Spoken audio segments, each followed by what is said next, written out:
மே 7ஆம் தேதி பதவியேற்க தமிழக வெற்றிக் கழக தலைவர் விஜய் திட்டமிட்டிருப்பதாக தகவல்கள் தெரிவிக்கின்றன. சட்டமன்ற தேர்தல் வாக்கு எண்ணிக்கை நிறைவடைந்ததை அடுத்து 108 இடங்களை கைப்பற்றியுள்ளது விஜய் தலைமையிலான தமிழக வெற்றிக் கழகம்.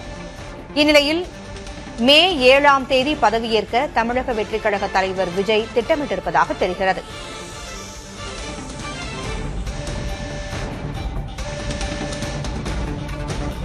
தமிழ்நாட்டில் விரைவில் புதிய அரசு பொறுப்பேற்க இருக்கும் நிலையில் ஏற்கனவே இதுகுறித்து தலைமைச் செயலர் மற்றும் டிஜிபி ஆகியோர் ஆலோசனை நடத்தி வருகிறார்கள். பதவியேற்பு விழா குறித்து இந்த ஆலோசனையில் பேசியிருப்பதாகவும் தெரிவிக்கப்பட்டிருந்த சூழலில் தற்பொழுது விஜய் மே 7ஆம் தேதி பதவியேற்க இருப்பதாக தவேக வட்டாரங்கள் தெரிவிக்கின்றன.